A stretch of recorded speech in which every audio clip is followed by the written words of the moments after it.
The fitful alternations of the rain, when the chill wind, languid as with pain of its own heavy moisture, here and there, drives through the grey and beamless atmosphere.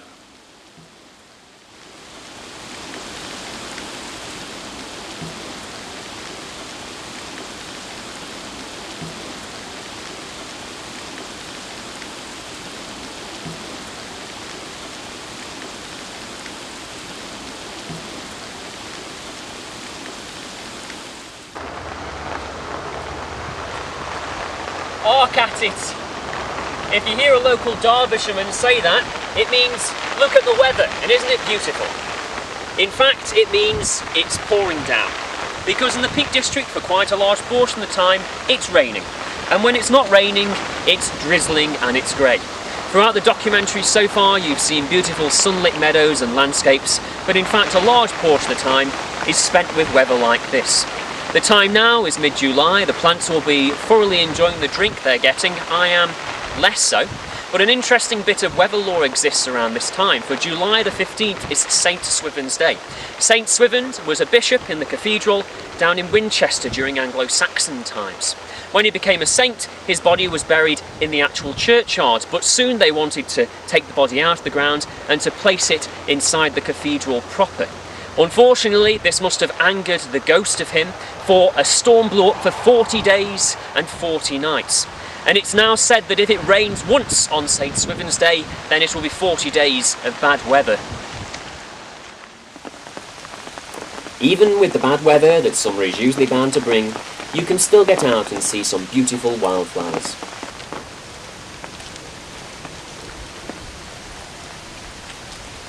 Even in the rain of the Peak District summer, you can still appreciate the wide variety of wildflowers. At the moment, I'm next to the ruins of the High Peak Trail near to Cromford to see our latest flowering orchid. This stately plant is called the broad-leaved helleborine. It has a very nice smell, faintly of honey, and also its flowers are so big and the nectar is so large that many insects that go in there to feed and of course to aid pollination end up becoming drunk on the liquid, falling to the bottom of the plant, and often you can see wasps and bees rolling around the base, although of course not today when all the insects have got more sense than to be out.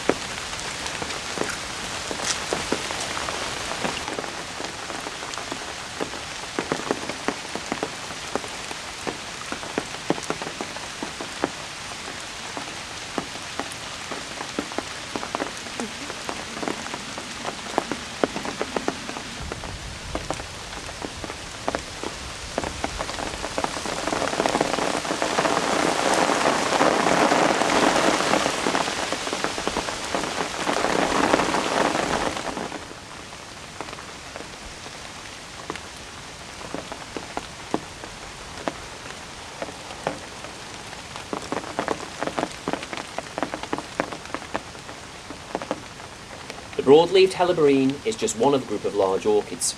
Relatively common in the Peak's ancient woodland, it is quite easy to find, such as here at the old railway track below Black Rocks. But there is one helleborine which truly gets the botanist's heart palpitating.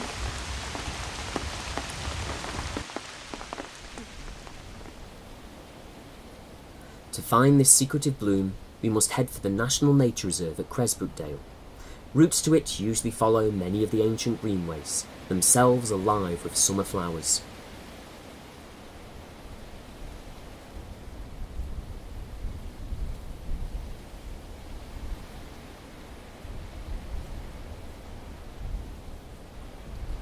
Passing the undulating dry stone walls, you suddenly come upon an immense gorge. This is the northern part of Cresbrookdale.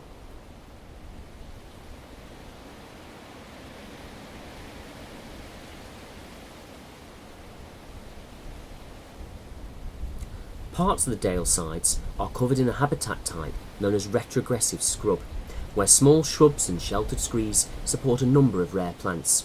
It is here that the dark red helleborine blooms.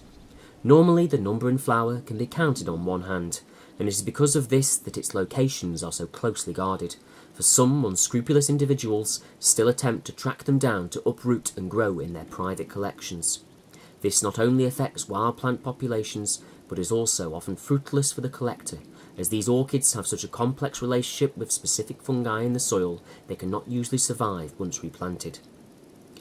Unlike the broad-leaved helleborine, the dark red helleborine is a more striking plant with its blood-red petals and sturdy stem. It is now confined to a few areas of high limestone in northern England, the peaks being the southern limit of its growing range.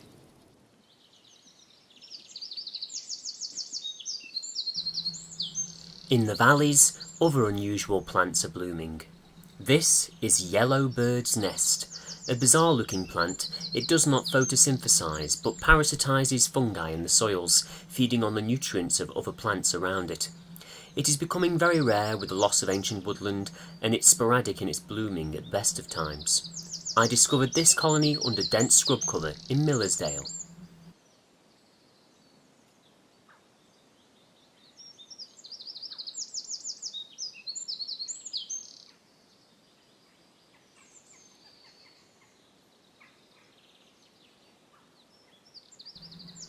Also underneath the canopy is the now sadly uncommon common wintergreen.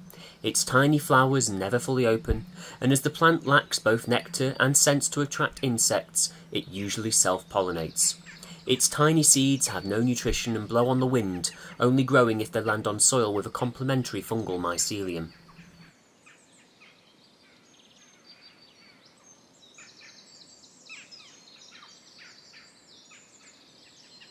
Deepdale is a spectacular wooded gorge near to Buxton. On a high cliff is one of only 2 locations for angular Solomon seal in the Peak District. To access it requires a precipitous climb and should not be attempted by any sane individual. Solomon seal is named after King Solomon of Hebrew law, who was granted great wisdom by God and had a special seal that aided him in his magical workings, allowing him to command demons without coming to harm. It is said King Solomon himself placed his seal upon this plant when he recognised its great medicinal value. You can see it today in the shape of the plant's rhizomal roots.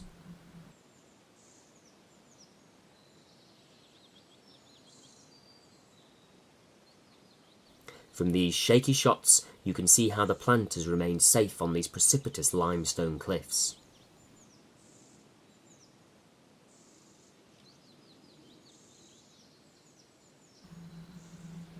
Another dale with an unusual plant is Bradford Dale, near the village of Alport. On the limestone spoil from old lead mining, a rapidly declining flower, the maiden pink, still clings on.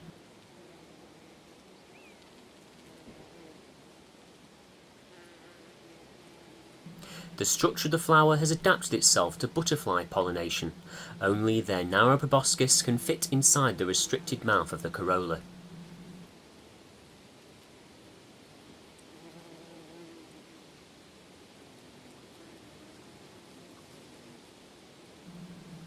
Of course, the real highlights of summer are found in the flower-rich meadows, which are carpeted in blues, yellows and whites throughout the season.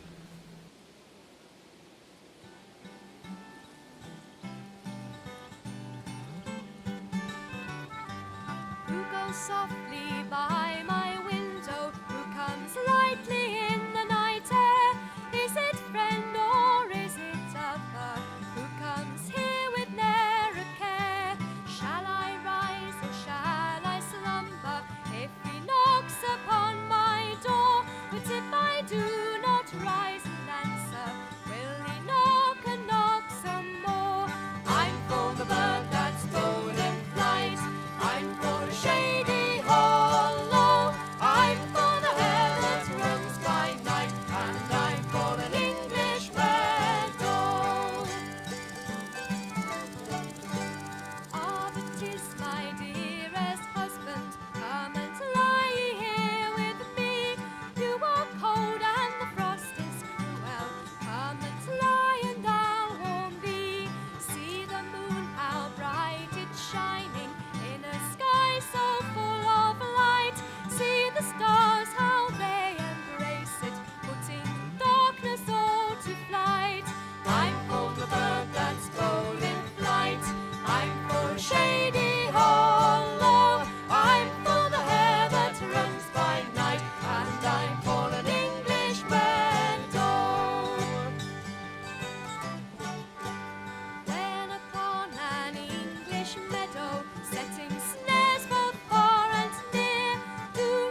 definitely a grass.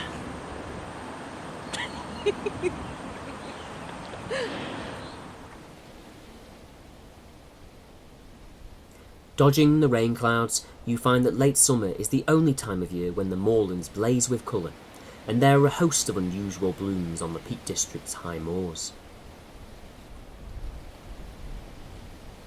A very rare one is the sandleek. Looking like something out of a John Wyndham novel, this is in fact a species of wild onion, and has a history of being used like garlic in cooking.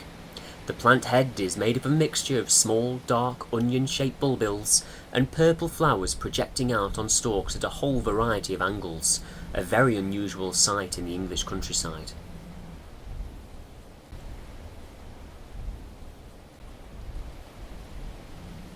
Orchids can also be seen on the high moors. This is a scattering of common spotted orchids which, being our commonest orchid, will literally grow anywhere, from cracks in pavements to wet bogs. This orchid may look like a common spotted orchid, but it's not. It's a much rarer plant, the heath spotted orchid. Its speckled flower markings are much more delicate than the common spotted, and its central lip is much smaller than those to its side. It grows mainly in moorland flushes, and amongst the dense reeds can often go unnoticed. The lesser butterfly orchid grows in only one location in the Peak District, on a high sphagnum bog near the village of Worslow. Its tiny pale flowers dance in the wind, and the whole plant has a much more sleek appearance when compared to its meadow relative, the greater butterfly orchid.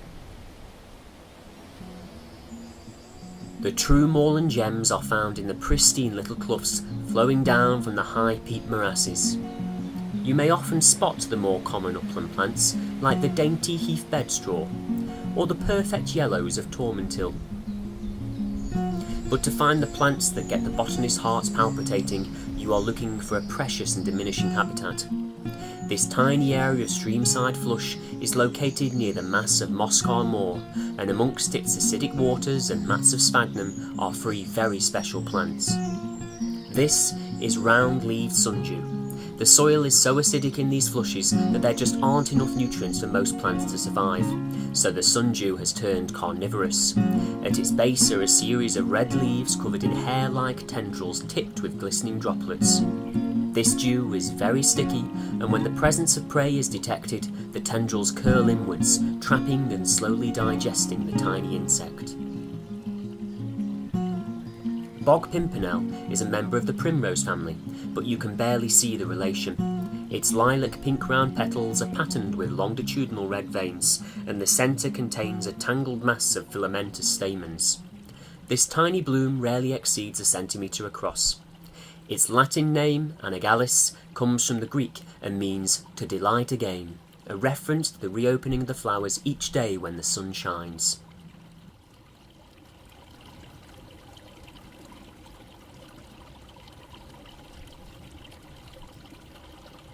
The ivy-leaved bellflower is my favourite moorland bloom. The pale blue flowers are just 5 mm wide, with delicate elongated funnels that flare at the tip. It trails over the damp ground with its straggling stems and ivy-like leaves clinging to the surrounding moss and grasses.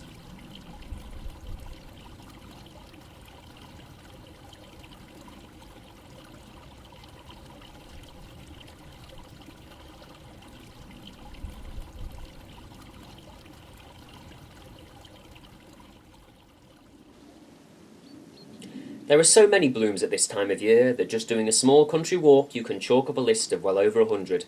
And it's not just people who appreciate all the lush summer plant growth.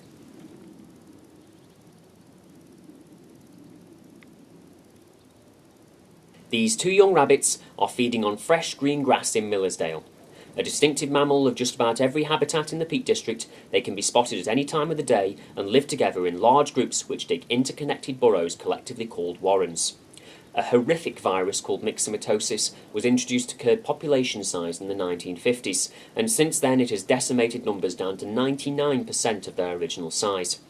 But the rabbits have survived and adapted, generally being more solitary and not gathering in such large groups anymore. Wherever they are, there will usually be one rabbit not grazing, but scanning the horizon for predators. If one is spotted, the rabbit stamps his back foot on the ground, and the surrounding rabbits run down the nearest burrow. Rabbits move by hopping, and their powerful hind legs have a thick padding to facilitate quick movement and to dampen the shock of rapid jumps. It comes as a surprise to many that rabbits are not native to Britain, but were most likely introduced by the Romans 2,000 years ago. A cousin of the rabbit, the larger hare, is a native to Britain. Unlike rabbits, hares do not bear their young below ground in the burrow, but rather in a shallow depression of flattened grass called a form. They also live at much smaller densities and spend their time low to ground in fields and meadows. They are primarily nocturnal and adapted to run very fast, well over 40 miles an hour in fact. When hares mate in the spring, they can be observed to box each other. Originally believed to be males fighting over a female, it is in fact a female fighting a male. She is not ready to mate. When she is, she will run across the field, causing the other males to pursue her, and when only the fittest is left in pursuit, she will stop and allow copulation. Ancient pagans associated the hare with reproduction and fertility, and believed that their spring mating dance helped the earth to grow. Boudicca was said to have released a hare as a good omen before each battle, and to divine the outcome by the hare's movements. She even took a hare into battle to ensure victory, and Romans reported it hearing it scream from within her cloak. In later mythology, hares were often said to be kept by witches as familiars, and many witches could transform themselves into hares. One such tale survives from Old Hag Farm in the Staffordshire Moorlands. In the early 17th century, the old witch of the Frith would, for a small fee paid to her and her husband, turn herself into a hare and allow the dogs to chase her. She always managed to run faster than the dogs and disappeared at a particular hole in the fence. But once, as she was dashing through the usual gap, the nearest dog managed to sink its fangs into her and tear out a chunk of fur. When the huntsman looked over the wall, there sat the old lady soothing her hare over a gaping wound in her forehead. Another creature steeped in legend is the cuckoo, a dove-sized bird with a blue-grey body and dark barred white underparts. Visiting in early summer, the birds are parasites, laying their eggs in the nests of other birds. On the moorland here, it will most probably be meadow pipits. All birds have different patterns to their eggs, and the cuckoos have evolved to specifically mimic the eggs of certain birds. If the pattern laid is not a perfect match, then the host bird will notice and knock it out of the nest. Once the baby cuckoo hatches, it either eats or kicks the other young out of the nest and quickly grows to full size. The cuckoo is said to be an omen of bad luck, and if you count its calls, it will tell you how long you have left to live. Sadly, the bird has declined massively, with only around 15,000 breeding pairs now present in Britain. It is unusual to spot one, as they camouflage well among the trees, and usually just their distinctive call is heard echoing through the high air. This male was filmed on Redditch, above the village of Worslow.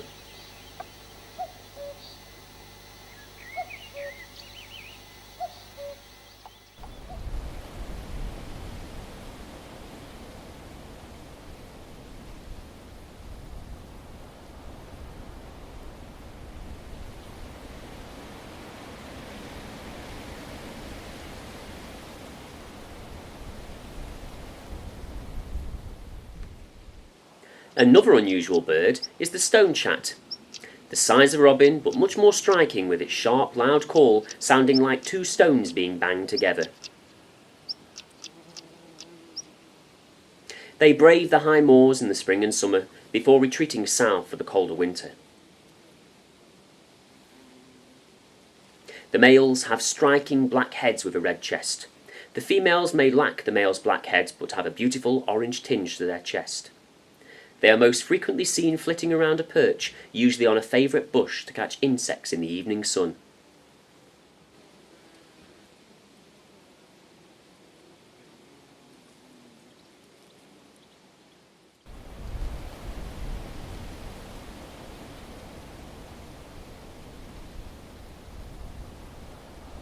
A few miles from Redditch is the great gritstone outcrop of the Roaches, where one summer's afternoon I filmed this green woodpecker from some distance. It is the largest of our 3 species of woodpecker.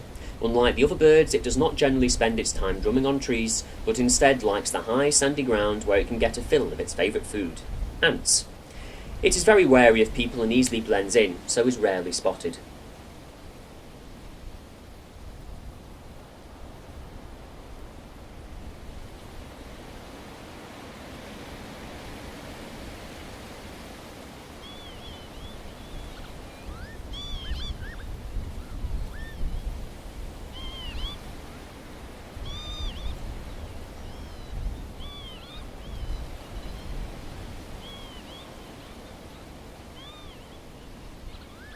The lapwing is another moorland bird which has strongly declined. Its black and white appearance and round wing shape in flight make it distinctive, even without a close-up view of its splendid crest and black crown. In England, it is also known as the peewit, in imitation of its display calls. The common name lapwing can probably be attributed to its irregular flight. After mating, 3 to 4 eggs are laid in a small ground scrape. The young are defended aggressively against all intruders, including people and cattle. Sadly, the number of lapwings has declined dramatically in the last century. The biggest losses have been on farmland, somewhat ironically, as historically the bird was known as the farmer's friend. Ecologically, this old name has a scientific background, for the birds rid pastures of wireworms and water snails, carriers of the terrible liver fluke. The bird primarily feeds on insects, and in some parts of the country, especially in winter, it can form large flocks to defend against predators. But in the Peak District, such as here at Notbury, it's rarely seen in huge numbers and scatters itself among the rough moorland pasture. You often find the birds become more active at dusk, and they love to feed on moths after dark when the moon lights up the high lands. In ancient Celtic legend, there were 7 whistlers to tell people of the coming of the end of the world. It is said that the lapwing cries to remind people of their presence. The peregrine falcon is another resident of the upland moors. Unmistakable from other birds of prey, it is large and powerful, with a short tail and long broad pointed wings, usually appearing as a swift blue-grey blur in flight when it swoops for small mammals. The number of peregrines has suffered greatly from illegal killing by gamekeepers and as targets for egg collecting. These birds were photographed on the roaches and have returned each year, but even they require protection, the Staffordshire Wildlife Trust setting up an annual peregrine watch. Sadly, however, collectors managed to sneak up at night and steal the birds' eggs only a couple of years ago, a sure sign of the need for eternal vigilance in protecting our rare species. The peregrine falcon was prized by the Normans for sport. The Bayeux Tapestry even shows William the Conqueror on horseback, falcon on his gloved fist. Each new castle the Normans built was an echo of the royal court held by the king. The members of each household were there to mimic his own courtiers. One noticeable household office was that of the falconer. He not only spoke Norman French, but taught all the young noblemen the ways of civilised Norman society. One thing notable, especially when reading old history books, is the opinion that everyone before the Normans was inferior. And indeed, this was the opinion the Normans had. But as we shall see, the centuries before the Normans were a time of great originality and long-lasting influence.